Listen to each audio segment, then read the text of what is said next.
अब हमारे next important governor है लॉर्ड वेलेस्ली, याद है?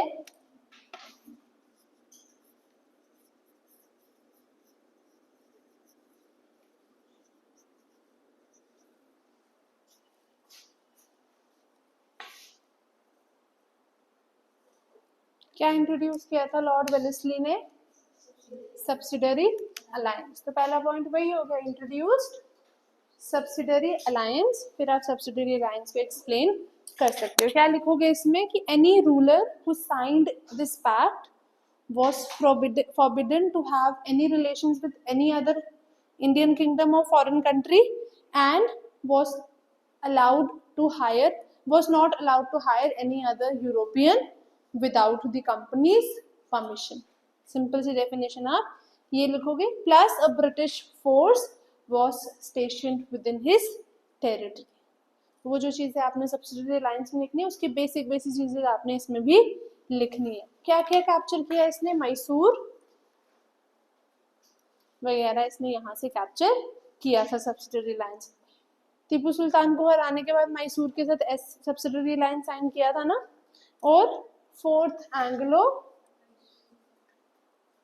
Mysore war 1799 happened during his tenure, जिसके थ्रू और जिस वॉर में इसने टीपू सुल्तान को हरा के मैसूर कैप्चर कर ली। मैसूरी थी आई थिंक।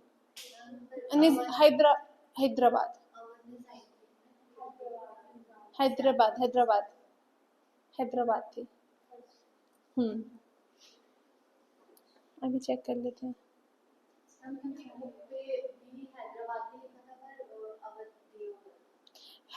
अवध को पर उन्होंने पूरी तरीके से एनेक्स नहीं ना किया था। Nizam of Hyderabad was the first state to accept the subsidiary alliance in 1798। ठीक है, अवध में भी साइन हुआ था बट अवध में वो चल नहीं पाया उस टाइम पे। लॉर्ड क्लाइव ने साइन करवाया था और वो चल नहीं पाया था। ठीक है, क्लियर है? तो फोर्थ एंग्लो मैसूर वॉर इसके टाइम पे हुआ था और इसने टीपू सुल्तान को हरा दिया था। ठीक है, नेक्स्ट इसने एक एक्ट लाई थी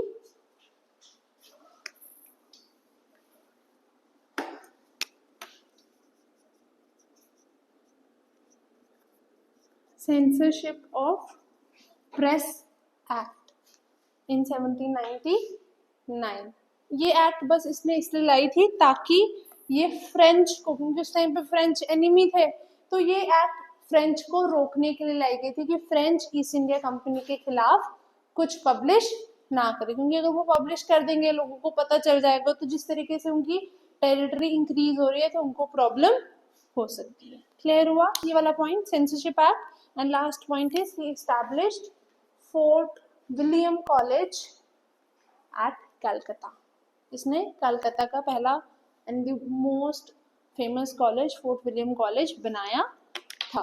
क्लियर हुआ वेलेस्ली के बारे में? लिख ले। पहला लिखो, इंट्रोडक्शन ऑफ सब्सिडियरी अलायंस। अभी हम एक्सप्लेन नहीं कर रहे क्योंकि तुम लोगों को आता है, बट जब ऐसे कोई पूछेगा तो उसको एक्सप्लेन कर देना। ठीक है, second, fourth Anglo Mysore war. Fourth Anglo Mysore war in which he defeated Tipu Sultan. Bracket में लिख लो 1799। Captured Hyderabad 1798।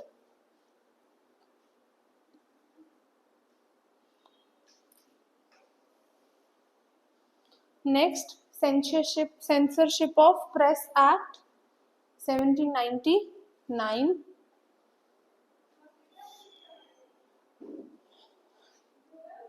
censorship of press act 1799 to prohibit the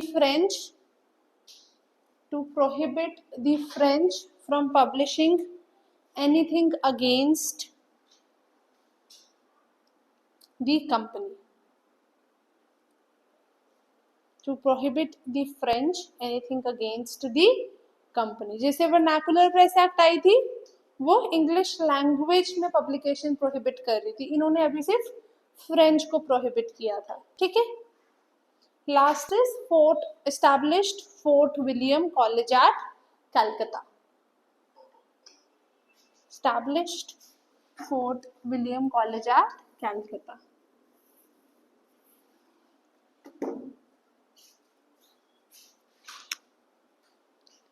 लिख लिया, कोई कंफ्यूजन यहाँ तक? इजी लग रही है गवर्नर्स? इजी है क्योंकि वही पढ़ा हुआ है, तभी अभी करवा दी, क्योंकि तुम्हें अभी नया नया याद है सब कुछ, है ना। बाद में क्योंकि तुम रिवाइज तो भूल जाओगे करना। सर जॉर्ज बार्लो, इसको मान लो, ठीक है। Sir George Barlow. सबकी डेट्स याद रखना जरूरी नहीं है, क्योंकि मैं लिखवा देती हूँ 305 to 307, सिर्फ 2 साल ही ये रहे। बार्लो, जैसे मार्लो होता है ना, किसी को मारना, ही इज बार्लो, ठीक है। He was an acting governor general. Acting क्या मतलब हुआ? हम लोग acting prime minister, acting manager, हम क्यों लगाते हैं एक्टिंग कभी कभी किसी पोस्ट के पीछे?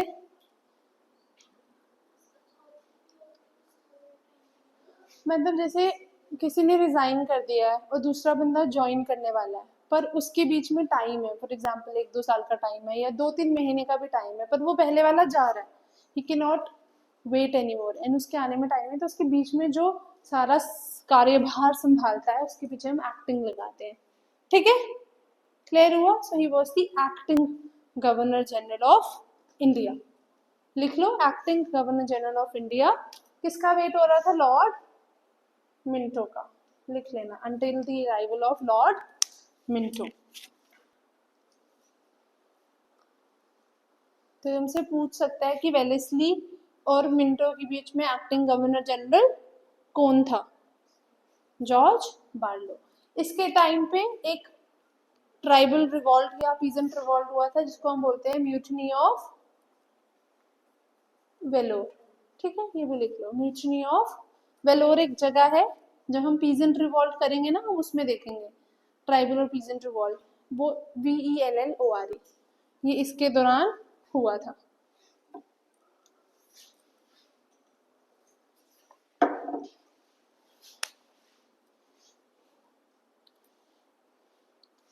ठीक है, एंड नेक्स्ट हमारे हैं लॉर्ड मिंटो। ये दूसरे लॉर्ड मिंटो, आगे एक और लॉर्ड मिंटो आएंगे, वाइसरॉय, ये गवर्नर जनरल है, ठीक है। Lord Minto. रंजीत सिंह का नाम सुना है? Treaty of ruler of Maharaja of Amritsar, उनके साथ एक ट्रीटी साइन हुई थी, ट्रीटी ऑफ अमृतसर, वो इन्होंने ही साइन की थी, ठीक है। He concluded the treaty of Amritsar with Maharaja Ranjit Singh in 1809, ठीक है। एंड एक चार्टर एक्ट आई थी, चार्टर एक्ट ऑफ 1813, वो भी इन्होंने लाई थी, क्योंकि रहे ही 1807 से 1813 तक थे, ठीक है। इनके बारे में इतना ही है।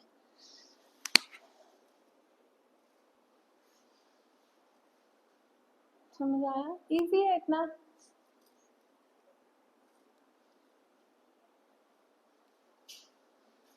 मिटा दूं? ट्रीटी ऑफ अमृतसर के तहत उनको पंजाब वाला रीजन भी मिल गया था, उसका रेवेन्यू वगैरह सब मिल गया था, और ट्रीटी ऑफ अमृतसर के बाद ही गुलाब सिंह जम्मू आया था। Charter act of 1813।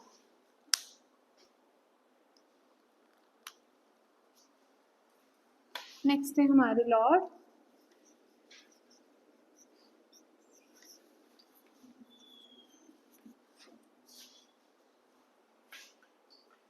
सुना है नाम? क्या किया था लॉर्ड हास्टिंग्स ने? ड्यूथवाड़ी सिस्टम एस्टैब्लिश किया था, ठीक है। इनके शायद हमने नहीं लिखा होगा, ही थॉमस मुनरो ने इंट्रोड्यूस किया था, पर जब वो एस्टैब्लिश हुआ था तब लॉर्ड हास्टिंग्स गवर्नर जनरल थे। ठीक है, लिख लो वहां पे भी।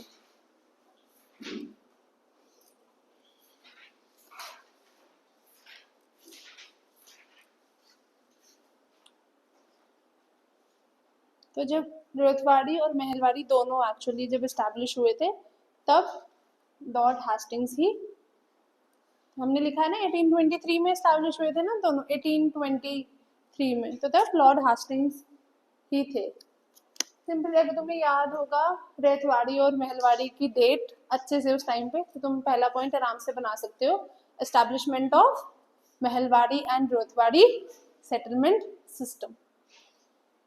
ठीक है,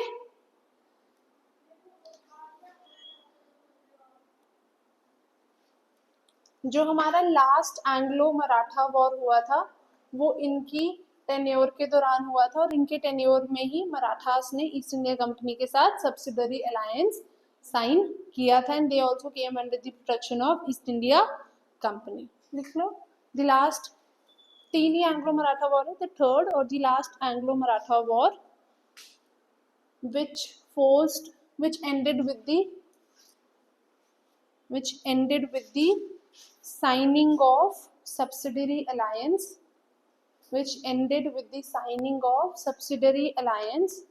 with the Marathas.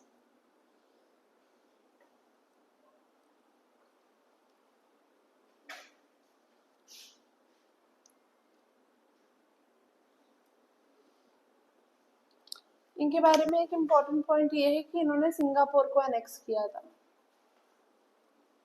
ठीक है, सिंगापुर में भी ब्रिटिश कॉलोनी थी, so he was the person who annexed Singapore in 1819। Singapore को एनेक्स करना मतलब एक इम्पॉर्टेंट लोकेशन एनेक्स करना in the south east Asia. 1819।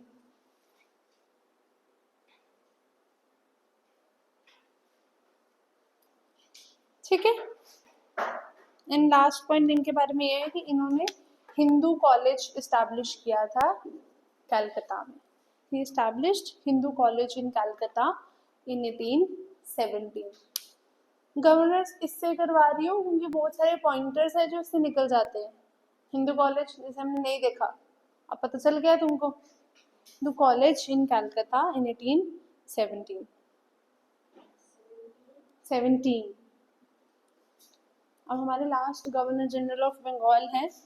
समझ आया हास्टिंग्स का कोई प्रॉब्लम? परमानेंट सेटलमेंट, सिंगापुर और मराठास की डिफीट, सिंपल।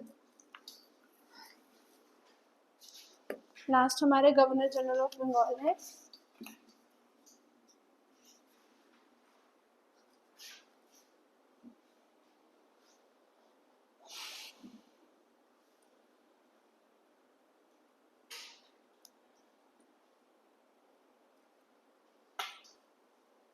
स्पेलिंग बड़े गंदे, Lord Amherst 1923 to 28। Lord Amherst वो थी ना गोपी बहू अहम जी, वो वाला एम नहीं है, एम एच चाहिए। ठीक है, AMHERST, एमहर्स्ट। थोड़े सा मुश्किल है।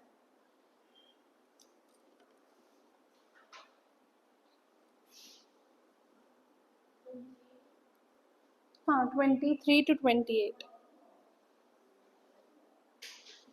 तो उस टाइम पे ईस्ट इंडिया कंपनी ने म्यांमार वगैरह के साथ भी लड़ना शुरू कर दिया था, और म्यांमार वगैरह को भी कॉन्कर वो कर रहे थे। तो जो पहला वॉर हुआ था फर्स्ट एंग्लो, म्यांमार के साथ जो वॉर हुआ हम उनको बोलते हैं बुर्मीज वॉर।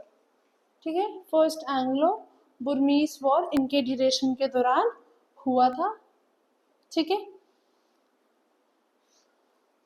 एंड इसमें एक ट्रीटी साइन हुई थी, ट्रीटी ऑफ यंदाबू। तो उस टाइम पे असम, ये जो हमारी 7 स्टेट्स है, असम, मणिपुर और अरकन, जो 3 हमारी वहाँ पे स्टेट है, वो ब्रिटिश को मिल गई थी। मैं लिखवाती हूँ, फर्स्ट एंग्लो बर्मीज वॉर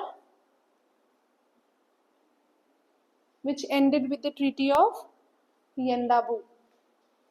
यंगलाला हुहू वाला, यंडाबू। एंड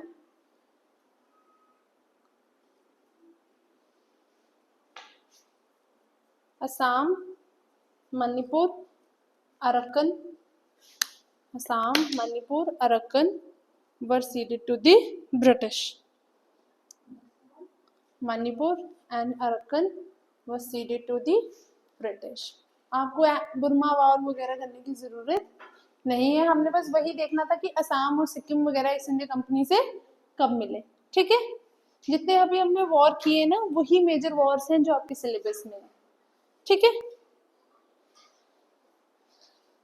नेक्स्ट एक और इम्पोर्टेंट म्यूटनी है हमारी, बैरकपुर म्यूटनी। सुना है नाम? One of the biggest mutinies in the Indian history, Barakpur mutiny of 1824। ये बेसिकली हुई क्यों थी? क्योंकि ब्रिटिश ने ना बड़ा ज्यादा इंटरफेयर कर दिया था ट्राइबल के टैबूस वगैरह में। ट्राइबल लोग बड़े पक्के होते हैं अपने रिचुअल्स को लेके, क्योंकि उनके लिए लैंड सिर्फ लैंड नहीं होती है, वो सेक्रेड होती है, होली होती है। ठीक है, Barrackpore mutiny of 1824। And last इसके पॉइंट में ये है कि Sanskrit college of Calcutta was established during his reign. Sanskrit college in Calcutta. आपने बस ये याद रखना है कि किसकी ड्यूरेशन के दौरान क्या हुआ था, वो आपको ऐसे भी लर्न हो जाएगा और जब हम अलग अलग इंडिविजुअली करेंगे वैसे भी लर्न होने। ठीक है, और हमारा है गवर्नर जनरल ऑफ इंडिया। कौन था पहला governor general of India?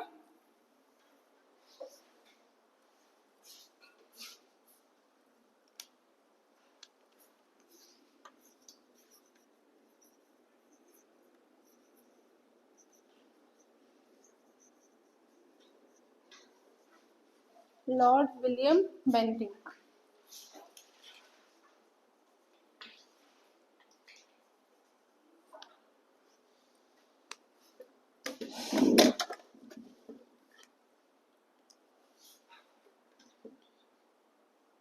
Eighteen 28 to 35। क्या किया था इस बंदे ने?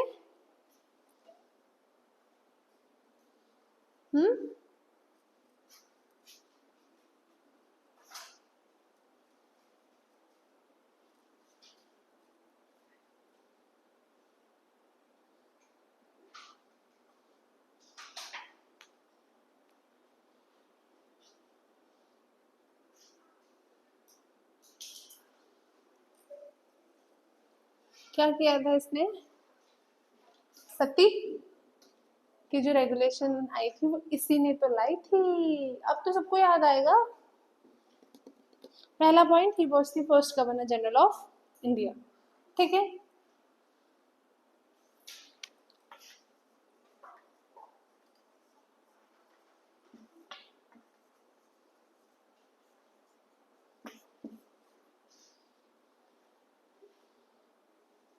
सेकंड क्या है? दिसंबर 4 1829 में इसने रेगुलेशन 17 पास किया था जिसने सती प्रैक्टिस को प्रोहिबिट किया था।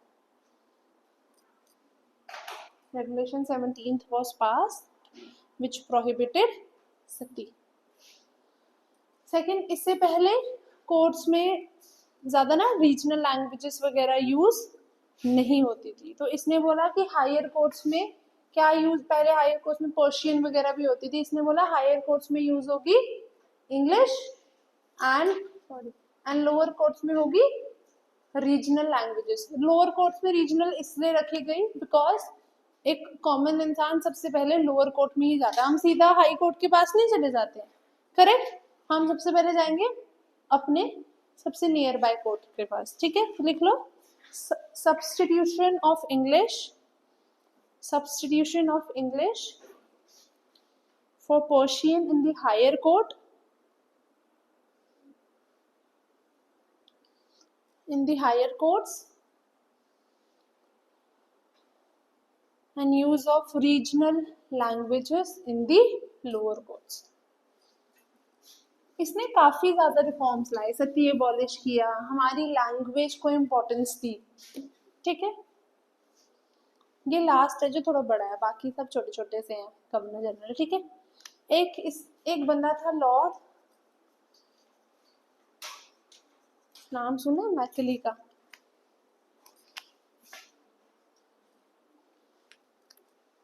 सुना है गलती से? यस, ये वो बंदा था जिसने हमारे देश में English education and English language establish की थी। और इसको किसने लाया था? विलियम बेंटिंक ने। जब हम डेवलपमेंट ऑफ एजुकेशन करेंगे, वो पहले ही करवा दूंगी मैं, उसमें हम मैकेले के बारे में इन डिटेल पढ़ेंगे। ठीक है, लिख लो। established a committee under the established a committee under Lord Macaulay to solve। पहले क्या हो रहा था? वेलेस्ली था और विलियम बेंटिक था। वेलेस्ली बोल रहा था नहीं, इंग्लिश एजुकेशन नहीं लानी, हम रीजनल लैंग्वेज में देंगे। ये बोल रहा था नहीं, इंग्लिश एजुकेशन लानी है। तो मैटर रुक गया था। तो उसको सॉल्व करने के लिए कमिटी बिठाई गई थी मैकली, और ऑब्वियसली विलियम बेंटिक ने बिठाई थी, तो विलियम बेंटिक के स्टैंड को प्रमोट करेंगे। तो वही हुआ। ठीक है, to solve the matter of English education in India, to solve the matter of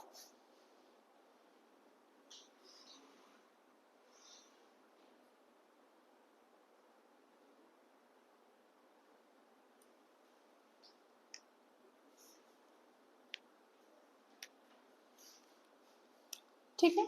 next, जब ये मैटर सॉल्व हुआ तो उसके बाद गवर्नमेंट ने एक रेजोल्यूशन पास किया जिसमें इंग्लिश को ऑफिशियल लैंग्वेज ऑफ इंडिया और ऑफिशियल और literary language of India declare कर दिया गया कि भाई अब जो पढ़ाया जाएगा वो भी इंग्लिश में पढ़ाया जाएगा, और जो हमारी ऑफिशियल लैंग्वेज है, यानी कि वो लैंग्वेजेस जो हम पार्लियामेंट में या गवर्नमेंट प्लेटफॉर्म्स पे यूज कर सकते हैं, वो भी कौन सी है?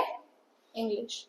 ठीक है, जैसे आज के टाइम पे 22 ऑफिशियल लैंग्वेजेस है ना हमारे देश में, पार्लियामेंट में जो जो बोलना चाहता है वो लैंग्वेज बोल सकता है। ठीक है, लिख लो। इन 1835 the government passed a resolution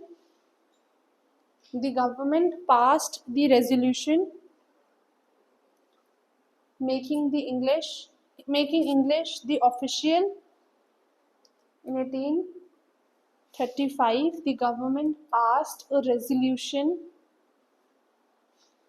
making English the official and literary language of India.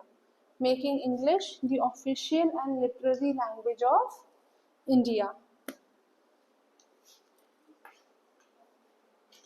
Official and literary language of India.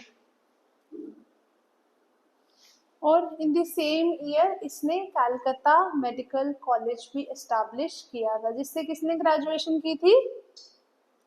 कांडबनी Ganguly, the first women physician of India. ठीक है, Calcutta medical college established, Calcutta medical college.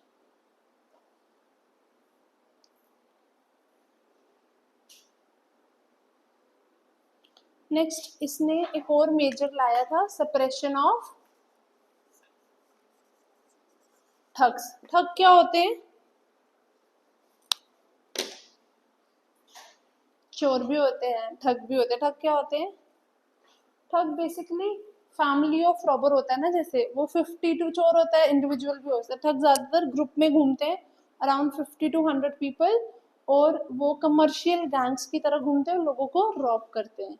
ये difference होता है robbers और ठग में। तो इसने काफी ज्यादा मेजर्स लिए गए थे for the suppression of thugs. लिख लो, suppression of the thugs for the wellbeing of the people. बहुत ज्यादा डकैती ठग वाली चीजें होने लगी थी इंडिया में। मतलब अगर आप कहीं से कहीं, कंट्री साइज होती थी, ज्यादातर लोग अकेले होते थे रोड्स पे, तो लोग पहुंच नहीं पाते थे, इतनी ज्यादा डकैती हो रही थी। Suppression of thugs. Next point is Mysore. इन्होंने सब्सिडरी अलायंस में साइन किया हुआ था, डायरेक्ट कंट्रोल मैसूर का इनके पास नहीं था। पर उसके बाद 1820 में ही मैसूर में ना एक सिविल इंसर्जेंसी शुरू हो गई, यानी कि एक सिविल वॉर जैसी सिचुएशन शुरू होगी, कुछ प्रॉब्लम्स होने लगी सिविलियंस के बीच में, जिसकी वजह से मैसूर की जो गवर्नमेंट है वो अनस्टेबल हो गई और फिनेंशियली लोगों को बहुत ज़्यादा मिसट्रीट करने लगी, और लोग जो थे मैसूर में ऑपरेसिव टैक्सेशन सिस्टम में मिसट्रीटमेंट की वजह से बहुत परेशान थे। एंड फाइनली इन 1833 ब्रिटिश की गवर्नमेंट ने मैसूर को पूरा का पूरा टेक ओवर कर लिया। पहले सब्सिडरी लाइन से डायरेक्ट कंट्रोल नहीं था। आफ्टर अ सिविल इंसर्जेंसी इन मैसूर, जो शायद फाइनेंशियल प्रॉब्लम की वजह से हुई होगी या मिस गवर्नमेंट की वजह से हुई होगी या ऑपरेसिव टैक्सेशन की वजह से हुई होगी, तो ब्रिटिश ने मैसूर को डायरेक्टली टेक ओवर कर लिया ड्यूरिंग हिज रेन। ठीक है, लिख लें ये वाला point. 1820s there was an insurgency in Mysore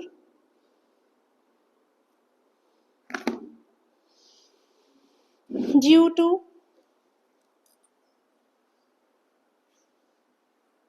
either financial oppression of the British, financial oppression of the British. You want pen? Pen चाहिए? Oppression of the British, oppression of the British or misgovernment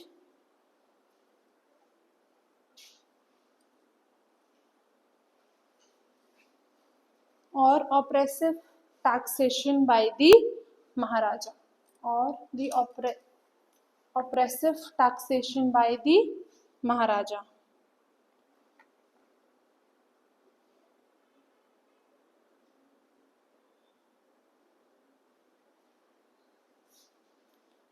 As a result, the British took direct control of Mysore.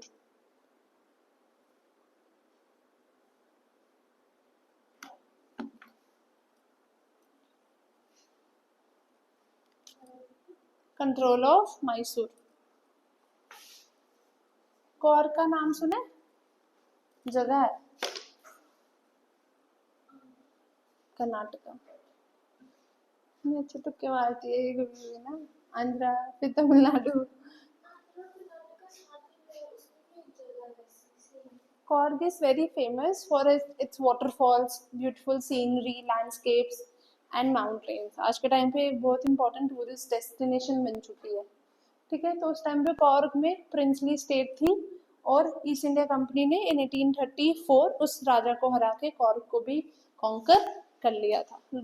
Sorry, William Bentinck ने। ठीक है, देख लो, William Bentinck defeated the Raja of Cork and annexed it. Defeated the Raja of Cork in the Cork War of 1834. ये बहुत छोटे छोटे Wars है, वो ऑप्शनल वालों को करने पड़ते हैं। ठीक है, तुम्हें करने की जरूरत नहीं है। ये था हमारा विलियम बेंटिक के बारे में। कोई कंफ्यूजन है विलियम बेंटिक में? नेक्स्ट चले, लिख लो। टेक्स्ट तो आज सारे देंगे, है ना?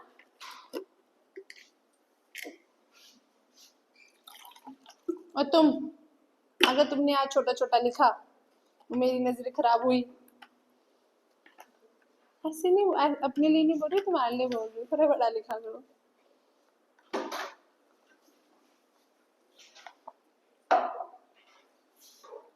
नेक्स्ट है हमारे लॉर्ड चार्ल्स मेटकैल्फे।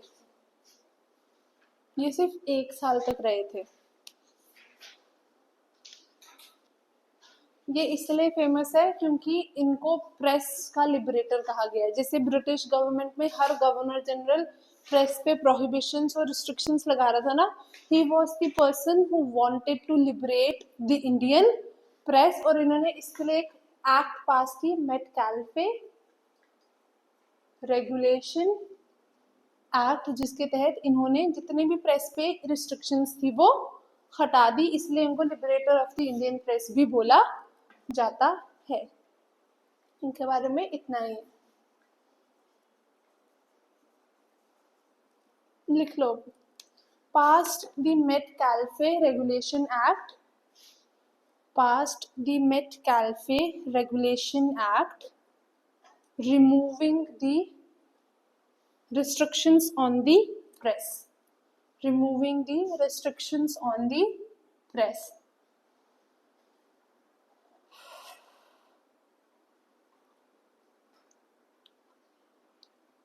Next लिखो, known as the liberator of the Indian press. ये एक साल ही रहे थे 35 से 36 में, पर इन्होंने प्रेस को लिबरेट करने की पूरी कोशिश की, पर उनके जाने के बाद फिर वही हालात हो गए। रिवॉल्ट ऑफ 1857 होने वाला है उनके। नेक्स्ट है हमारे Lord Auckland. Indian press,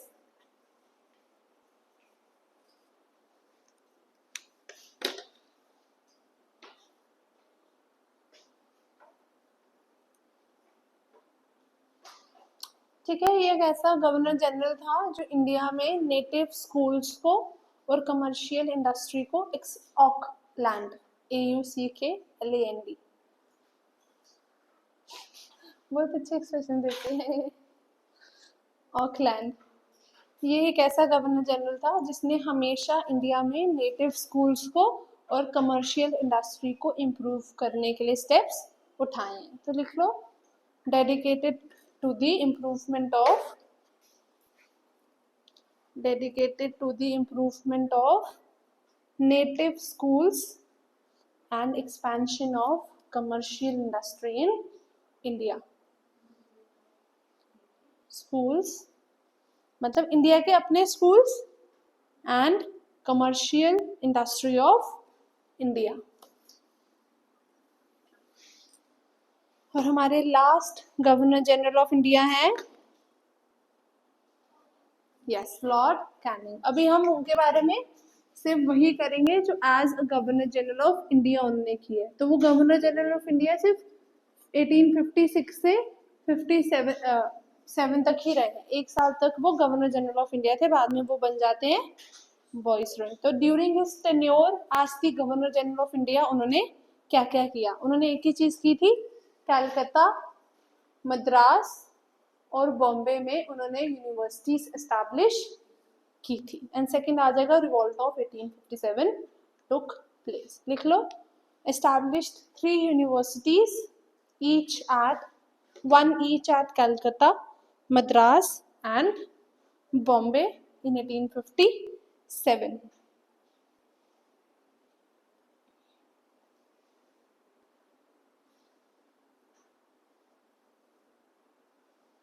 time हम वाइसरॉय करेंगे जब हम सारी मूवमेंट्स कर लेंगे, ठीक है।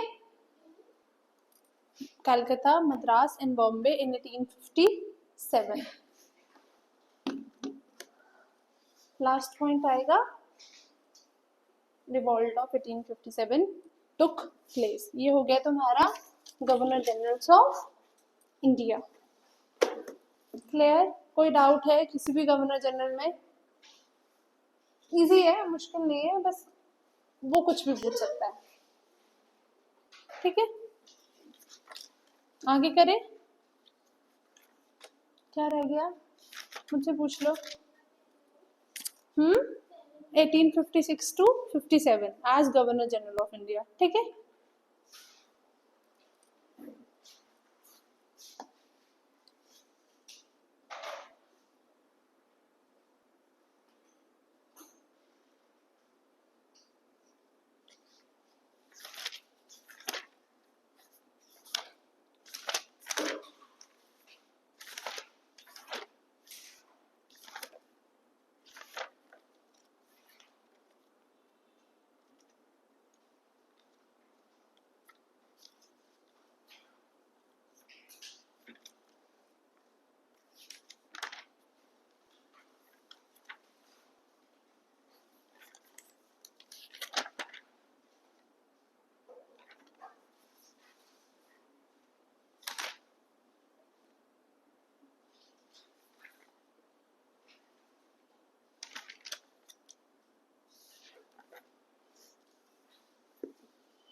हम करेंगे administrative organisation of East India company and the British, क्योंकि हमने पुलिस वगैरह भी कर लिया ना, वो साथ में हो जाएगा तो तुम्हें आसानी हो जाएगी लर्न करने में। फिर हम मंडे से शुरू करेंगे फेजेस ऑफ नेशनलिज्म और सारी मूवमेंट्स, ठीक है, क्योंकि नॉन कॉपरेशन मूवमेंट से पहले भी बहुत सारी मूवमेंट्स हुई है, ठीक है। पार्टीशन ऑफ बंगाल करना है, उसके खिलाफ क्या मूवमेंट हुई थी वो करनी है, फिर वो 1 हफ्ते का काम है मूवमेंट्स करना, ठीक है।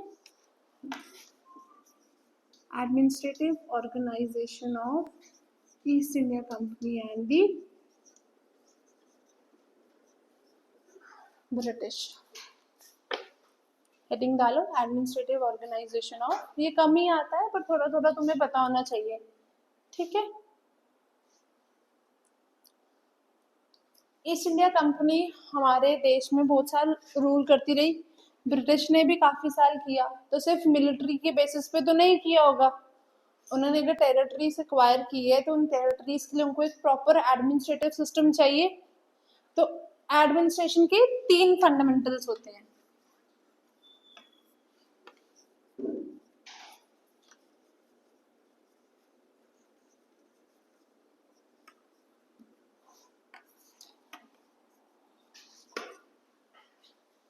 Civil service, police and army. क्यों चाहिए?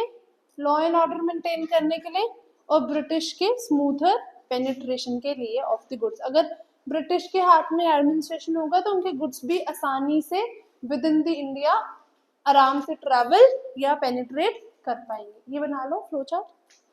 3 फंडामेंटल्स लिखना पहले, 3 fundamentals, civil service, police and army.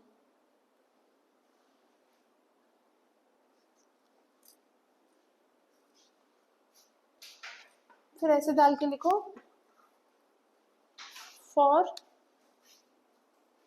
Maintenance of law and order and smoother for maintenance of, 2 ही पर्पस थे इनके इन तीनों चीजों को खड़ा करने के, for maintenance of law and order and smoother penetration of British goods into every corner of India and smoother penetration of British goods into the every corner of India. British goods into every corner of India. Smoother penetration of British goods in every corner of India. मिटा दूं? अब हम सबसे पहले करेंगे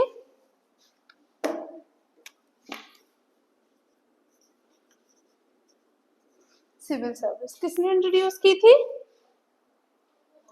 Cornwallis ने। क्यों introduce की थी?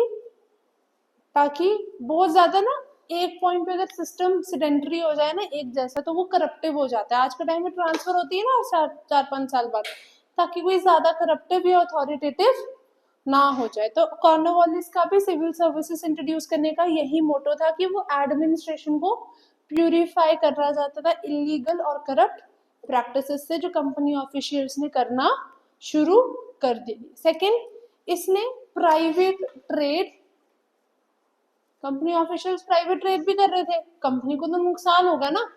मैं बोलूं मैं आज यहाँ पढ़ा रही हूँ, मैं एक बच्चे को अपने साथ कहीं और ले जाऊं, करेक्ट, तो सर को नुकसान होगा या जो यहाँ के चेयरमैन उनको नुकसान होगा, तो वो चीजें तो बंद करनी पड़ेगी। उसी तरीके से कॉर्नवालिस ने भी कंपनी के जो प्राइवेट, जो ऑफिशियल से जो प्राइवेट ट्रेड कर रहे थे या ब्राइब्स वगैरह ले रहे थे, उसके खिलाफ लॉज खड़े किए ताकि वो चीजें बंद हो जाए। और सेकंड, अब किसी को आपको करप्शन करने से रोकना है तो आप क्या करोगे? एक ऑफिसर है, आप उसको निकाल भी नहीं सकते, पर आपको उसको करप्शन करने से रोकना है और उसको ऑनेस्ट सर्विस करने पे मजबूर करना है। क्या करोगे आप? सिंपल है, उसकी सैलरी बढ़ा दोगे। जब उसके पास अच्छी खासी सैलरी आएगी तो वो करप्शन क्यों करेगा? ठीक है। So in order to discourage corruption and ensure honest service, उसने सैलरीज बढ़ा दी and the civil service servants under the East India company became the highest paid civil servant in the world. इतनी ज्यादा बढ़ गई कि वो हाईएस्ट पेड सिविल सर्वेंट बन गए थे पूरे वर्ल्ड में। यहाँ तक क्लियर हुआ कॉर्नवालिस का क्या रोल था सिविल सर्विसेज में। फिर आते हैं Lord Wellesley. Lord Wellesley fort William college बनाया था। वो क्यों बनाया था उन्होंने? फोर्ट विलियम कॉलेज उन्होंने बनाया ही इसलिए था कि वो लोग जो सिविल सर्विसेज के लिए पढ़ रहे हैं, रिक्रूट हो रहे हैं, उनको वो वहां पे पढ़ा सके, पर कंपनी ने उनको अलाउ नहीं किया, बट ही ट्राइड। यहाँ तक क्लियर हुआ सिविल सर्विसेज वाला। फिर 1853 में एक एक्ट आती है, चार्टर एक्ट ऑफ 1853, जिसमें ये बोला जाता है कि आज से जितनी भी रिक्रूटमेंट होगी सिविल सर्विसेज की वो कॉम्पिटिटिव एग्जामिनेशन से होगी। ठीक है, बाद में इंडियंस को इंक्लूड किया जाता है, पर अभी यहाँ पे Indians were totally excluded from the civil services. बाद में भी इंडियंस को अलाउ किया जाता है, पर लोअर ग्रेड सिविल सर्विसेज जो होती है ना उनके लिए। ठीक है, जैसे सुभाष चंद्र बोस, उन्होंने क्लियर किया था पेपर, पर छोड़ दी उन्होंने because he wanted to fight for the nation. Clear हुआ ये वाला पॉइंट। अब क्यों इन्होंने कॉम्पिटिटिव एग्जामिनेशन लाया, वाई? कॉर्नवालिस का तो समझ आ गया कि उसने क्यों किया था। अब ये नया फीचर आया कॉम्पिटिटिव एग्जामिनेशन, क्यों आया होगा और क्यों इंडियंस को अलग रखा? पहली बात, इनको मॉडर्न लाइंस पे काम करने वाले लोग चाहिए थे जो सिर्फ ब्रिटिश कर सकते थे। सेकंड, वो इंडियंस की एबिलिटी और इंटीग्रिटी को ट्रस्ट नहीं कर सकते थे, और उनका इंटरेस्ट क्या था? British supremacy. मैं बोलूँ मुझे अपनी सुप्रीमेसी एस्टैब्लिश करनी है तो मैं अपने भाई को रखूंगी ना अपने साथ, करेक्ट? मैं किसी और को नहीं रखूंगी क्योंकि मुझे पता है वो मेरे लिए काम नहीं करेगा। So these were the reasons they excluded Indians from the civil servant examination. Clear हुआ यहाँ तक? कोई डाउट है? तो इस सिस्टम का क्या कॉन्सिक्वेंसेस हुआ कि सबसे लार्जेस्ट और सबसे हाईएस्ट पे civil services in India became this British civil servant, and इस सिविल सर्वेंट्स को हम बोलते हैं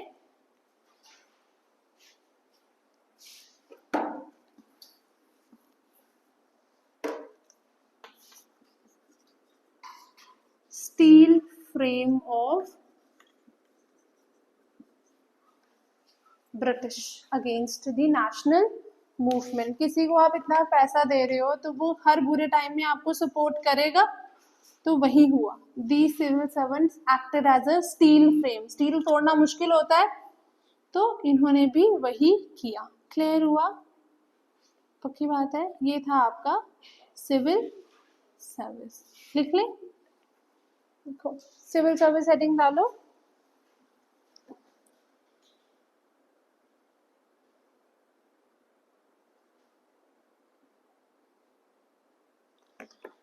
Introduced by Cornwallis, Lord Cornwallis.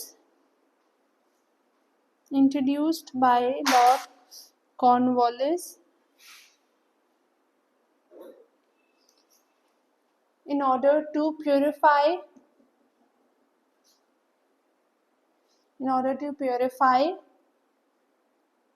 the administration from illegal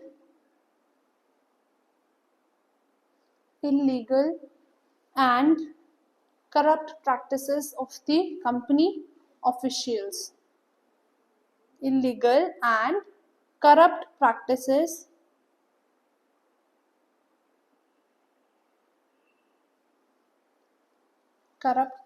of the company officials.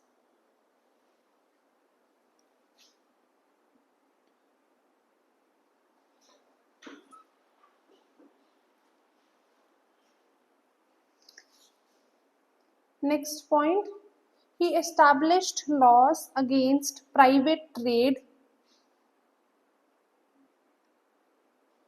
He established laws against private trade and acceptance of bribes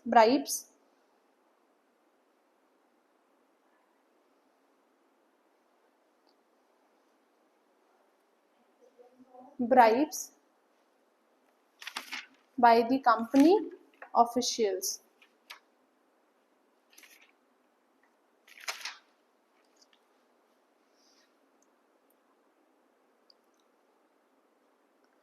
बाद में civil services all India services भी बनेगी, पर वो हम तब करेंगे जब हम लॉर्ड मिंटो या उस तक पहुंचेंगे, ठीक है, क्योंकि वो उसमें करना ज़्यादा आसान हो जाएगा तुम लोगों के लिए, ठीक है। नेक्स्ट लिखो, to discourage the production, to discourage the corruption, sorry, to discourage corruption and ensure honest services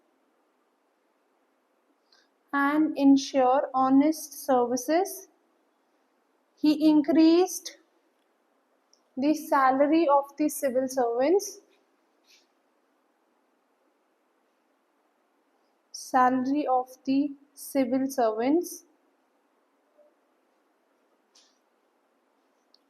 and it became the highest paid civil service in India, and it became the highest paid civil servants in India.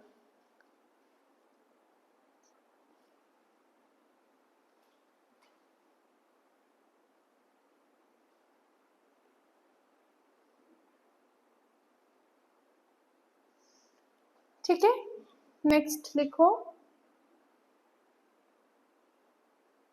in 1800 Lord Wellesley established College of Fort William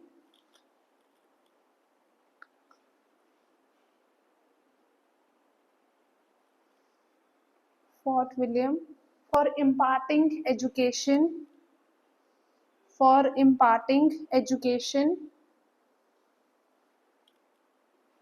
the recruitment of civil services,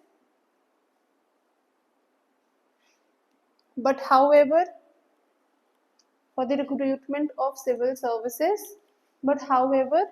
it was disapproved by the directors of the company. Disapproved by the directors of the company. Disapproved by the director of the company.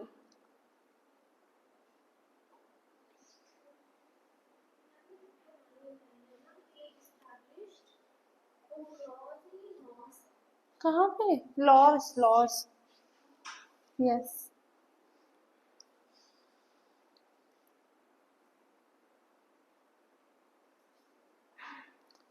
Next point, charter act of 1853।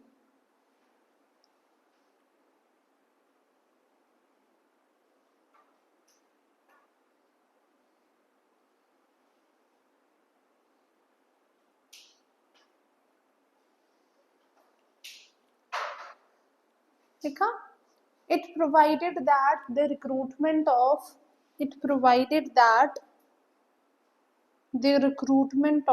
civil servants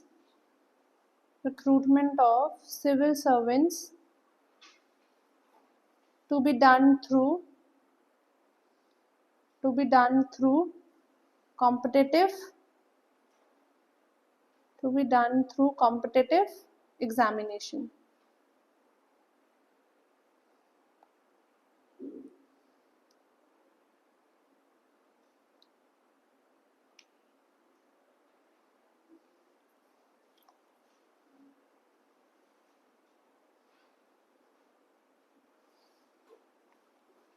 Next point, however, it provided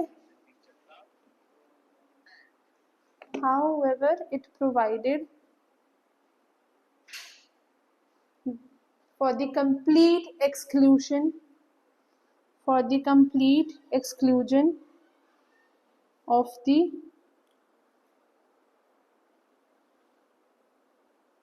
Indians.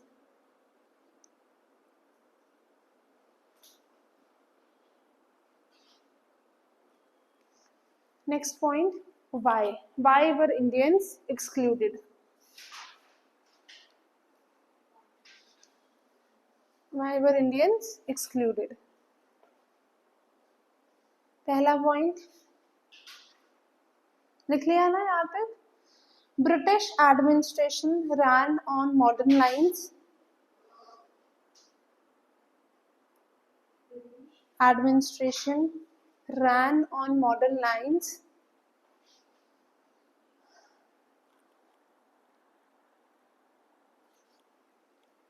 and that would be done only by the British. That could be done only by the British officials.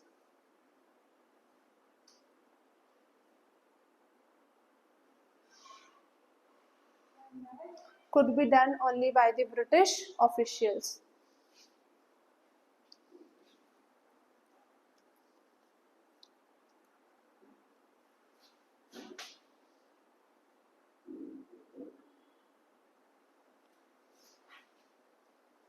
Next, they did not trust the integrity and ability of the Indians.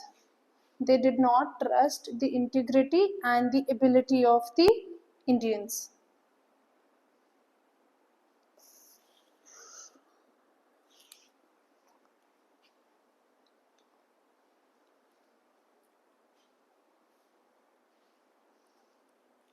Next, Indian civil servants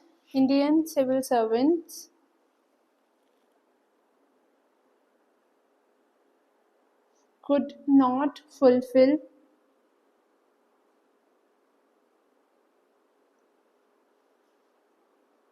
the British interest of supremacy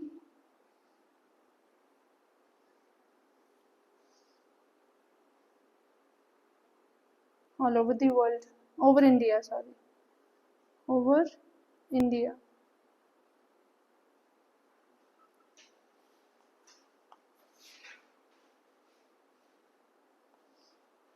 Consequences लिखो.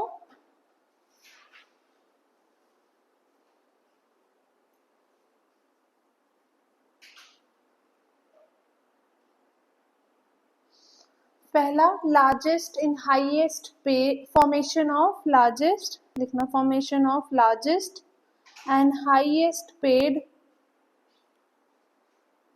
civil service in India, civil service in the world, sorry, and the highest paid civil service in the world.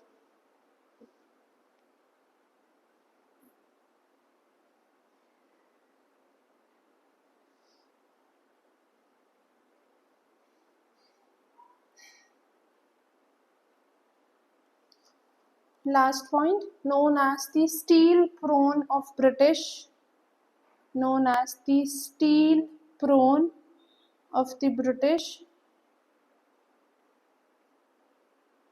against the national movement.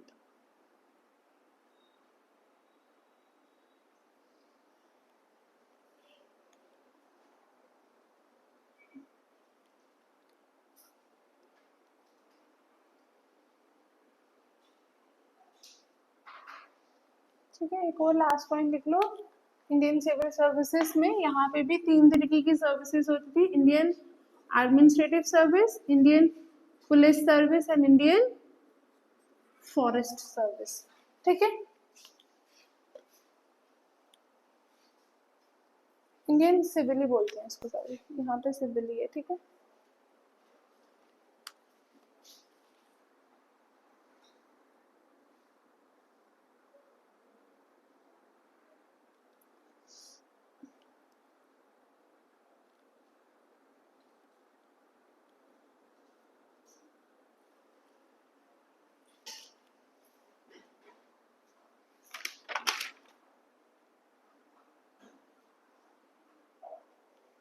ठीक है. ICS क्या करेंगे, revenue और administration संभालेंगे, ये police related work संभालेंगे, और आईएफएस इंडिया के नेचुरल रिसोर्सेज एंड फॉरेस्ट वगैरह संभालेंगे. रिक्रूट ये यूके से ही हो रहे थे. ठीक है, जब इंडियंस को अलाउ किया, कौन पहला इंडियन था, जब हम मोंटाग्यू और मिल्टो तक पहुंचेंगे वो हम उसके साथ करेंगे. ठीक है, क्लियर हुआ यहाँ तक. अब एक और पॉइंटर्स लिखवा देती हूँ. तुमने वो प्रेसिडेंसीज में कौन कौन सी जगहें आती है वो नहीं ना लिखवाई है, वो लिख लो. लिखो 3 presidencies of the British India. 3 presidencies of the British India.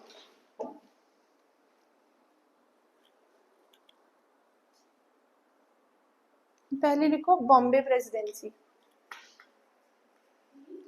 Presidencies of the British India. कौन क्या क्या आएगा बॉम्बे में? Present day Maharashtra, Gujarat, present लिखना, प्रेजेंट डे महाराष्ट्र, गुजरात और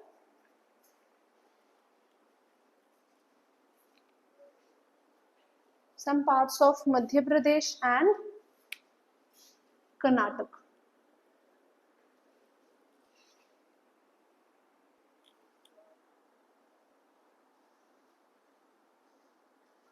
ठीक है, कैपिटल क्या होगी इसकी?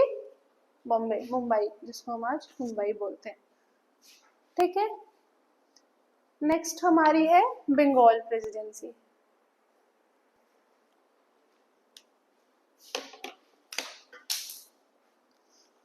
कोई बात नहीं, इसमें क्या क्या आएगा? Modern day Bengal, Bihar, Odisha, Assam and some parts of Jharkhand. Bengal, Bihar, Odisha, Assam and some parts of Jharkhand. Bengal, Bihar, Odisha, Assam and some parts of Jharkhand. Capital क्या है? Calcutta.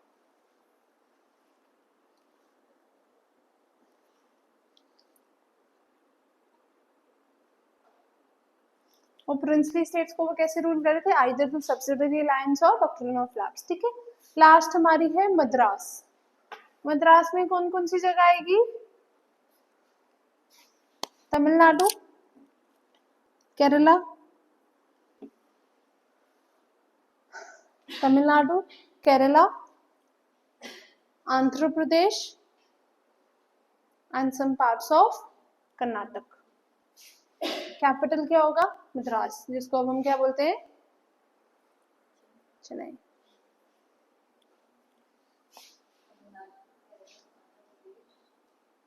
Tamil Nadu, Kerala, Andhra Pradesh and some parts of Karnataka. मतलब आधा कर्नाटक बॉम्बे प्रेसिडेंसी में था तब और आधा मद्रास प्रेसिडेंसी में।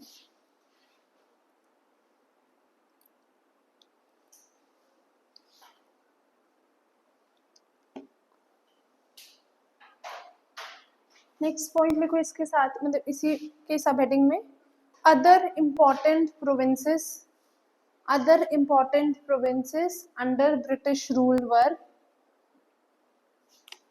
यूनाइटेड प्रोविंस, जिसमें हमारा ये मध्य प्रदेश के आसपास वाला एरिया आता है ना, यूनाइटेड प्रोविंस, पंजाब,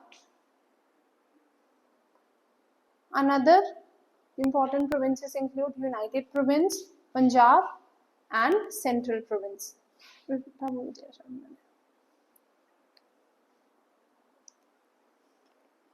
क्लियर यहाँ तक? अब नेक्स्ट है हमारी आर्मी, बस वो लास्ट है, छोटू सा, फिर तुम्हारा टेस्ट भी है ना, मजा आएगा।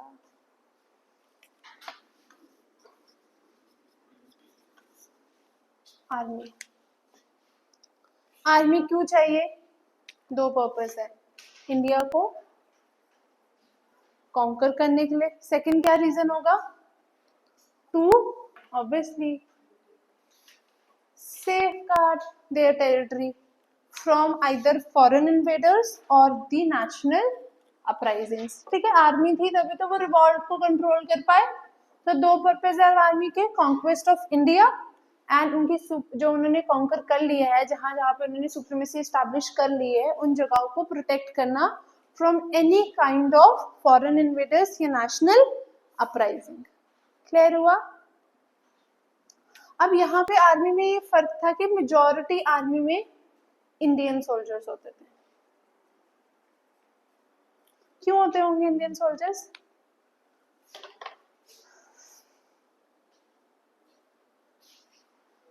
क्योंकि ब्रिटेन के पास इतनी पॉपुलेशन नहीं थी ना कि वो इंडिया की सोल्जर रिक्वायरमेंट को फुलफिल कर पाए। आजकल बाहर के देश क्यों बुला रहे हैं पढ़ने? उनके पास पॉपुलेशन ही नहीं है, तभी वो लोगों को बुला रहे हैं, हम आपको ये स्कॉलरशिप देंगे, ये अपने, वो उनको सस्ता लेबर चाहिए, सिंपल सी बात है। And due to high unemployment in the countries like India, Bangladesh, Pakistan, यहाँ चल जाओ। ये लोग बाहर क्यों जा रहे हैं? क्योंकि बाहर उनको अपॉर्चुनिटीज मिल रही है, चाहे वहां जाके जो मर्जी काम करें, पर at least they are getting something. Clear? पहला रीजन ये हो गया, ठीक है। दूसरा, इंडियंस ने क्यों पार्टिसिपेट किया? क्योंकि अंदर नेशनलिज्म नहीं था उस टाइम पे, उनको कोई भी नेशनलिज्म की फीलिंग या वो नहीं थी, क्योंकि वो डिवाइडेड ही रहते थे। उनके लिए जैसा राजा था वैसे ब्रिटेन वाले थे, वो रहते तो राजा के अंदर ही थे, तो उनके अंदर नेशनलिज्म जैसी फीलिंग नहीं थी। एंड सेकंड, इंडियंस आज के टाइम पे नहीं तो पहले Indians were very loyal to the person who provided them with the food. और उनका खाना कहाँ से चल रहा था? उनका घर कहाँ से चल रहा था? ब्रिटिश सैलरी से। तो वो उसकी तरफ, कहते ना जिस थाल कुछ का ना नमक खाया बोलते ना, हमने आपका नमक खाया है ना।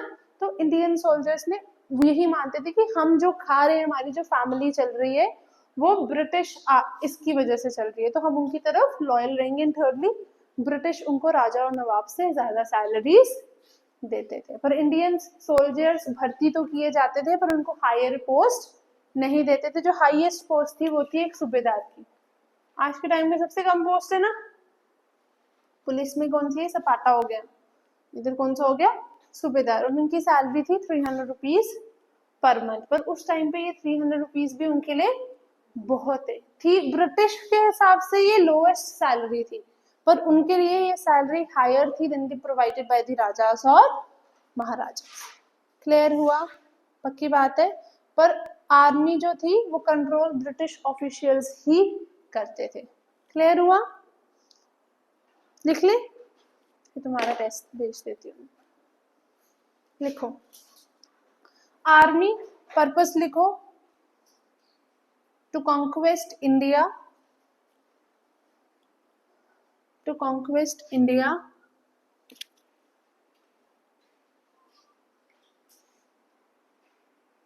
सेकेंड पर्पस लिखो to safeguard their supremacy, to safeguard their supremacy by protecting against foreign invaders, by protecting against foreign invaders and national uprisings.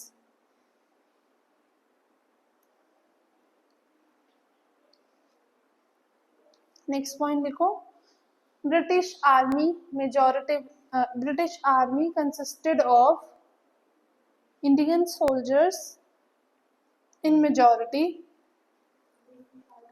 consisted of Indian soldiers in majority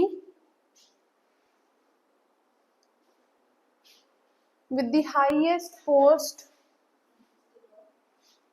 hanji, consisted of Indian soldiers in majority with the highest post given to them, with the highest post given to them of a subedar.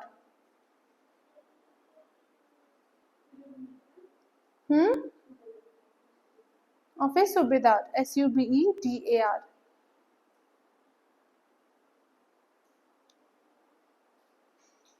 With 300 per month salary.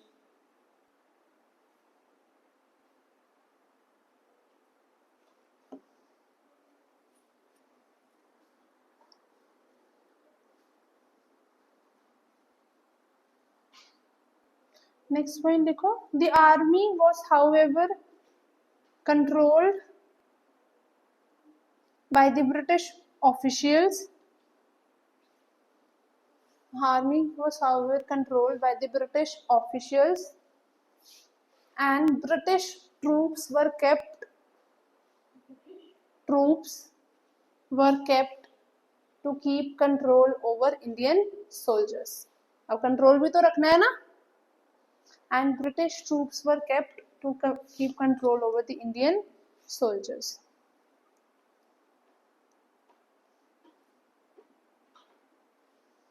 अब next लिखो why.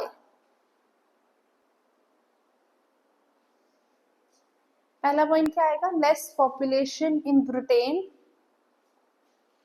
less population in Britain to fulfill soldier requirement of India.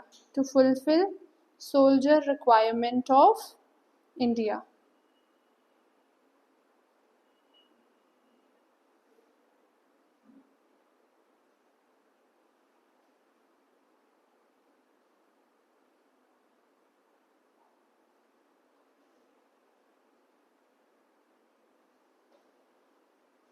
Next point, lack of nationalism among Indians.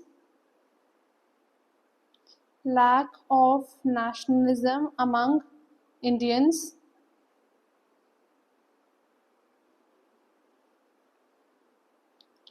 Next point, loyalty to the salt.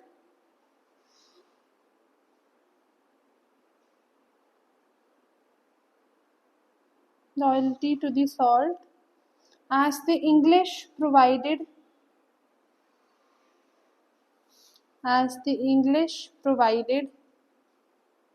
them good salaries as compared to the Indian rulers and Nawabs. As compared to the Indian rulers and Nawabs.